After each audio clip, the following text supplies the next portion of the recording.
안녕하십니까. FTA 통상실 실장 최용민입니다. 위안화 무역결제의 타당성 검토에 대해 말씀드리겠습니다. 2010년 우리나라의 대중국 수출입 비중이 21.2%에 달해 2위 국가인 미국보다 2배 이상 높았습니다.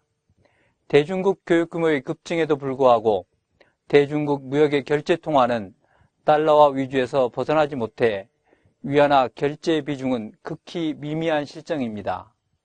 이런 상황에서 중국의 중앙은행인 인민은행은 2009년 7월에 대무역대금 위안화 결제 시범 관리 방법을 제정하여 기업의 위안화 결제를 적극 독려하고 있습니다. 무역은 물론 투자까지 위안화로 허용하고 있을 정도입니다. 최근 중국 정부의 위안화 무역결제 정책은 기대 이상의 성과를 거두고 있습니다. 지난해 위안화 결제액이 5천억 위안으로 같은 해 중국의 전체 교역액의 2.5%에 불과했지만 위안화 결제 시범기업 수를 크게 확대한 2010년 4분기의 위안화 결제액은 3천억 위안을 윗돌아 같은 기간 중국 전체 무역 규모를 기준으로는 5.8%에 도달했습니다. 위안화 무역 결제액은 수출보다는 수입에 편중되는 양상을 보이고 있습니다. 통상 특정 통화가 무역 결제 통화로 인정받는 시기는 두 자릿수 이용률에 도달해야 하는데 중국은 빠르면 2011년, 늦어도 2012년이 되면 가능할 것으로 전망되고 있습니다.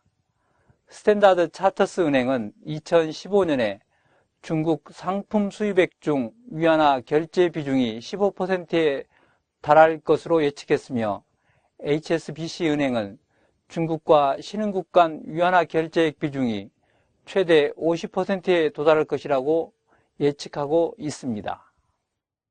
위안화 무역 결제는 송금 방식이면서 현지 법인과의 거래가 균형 상태일 경우 적극적인 추진이 필요한 것으로 분석되었습니다.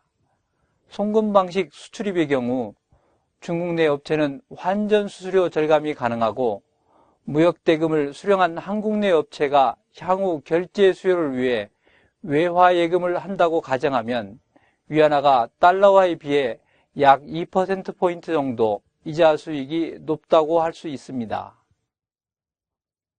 신용장 거래는 중국 수입업체 입장에서는 환전 수수료 절감이 가능하지만 한국 수출업체는 환가료가 달러화보다 비싸 추가 비용이 발생합니다. 특히 위안화 이자가 높음을 감안할 때 외상 신용장을 할인받는 것은 큰 비용 부담을 초래할 수 있어 이 경우 달러 결제가 필수적이라고 할 수 있습니다. 위안화를 통해 수출입 대금을 모두 결제할 경우 회계 및 수출입 관련 서류를 만들어야 하는 번거로움이 없어집니다.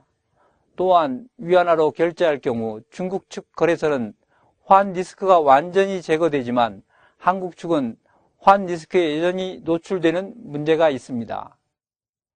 중국의 수출 기업이 위안화로 수출한 경우 수출 증치세 환급 여부를 반드시 사전에 점검해야 합니다. 중국의 증치세 환급률이 13.5%에 달하는 상황에서 중국 측 수출업체가 시범기업이 아니면서 위안화 거래에 나서면 증치세 환급을 받을 수 없어 사실상 위안화 결제로 손해가 발생할 가능성이 높다고 하겠습니다.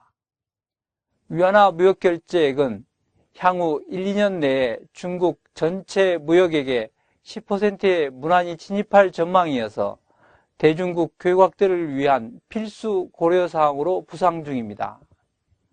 특히 한중 간 위안화 결제액 비중은 중장기적으로 최대 30%대까지 가능할 것으로 추정됩니다.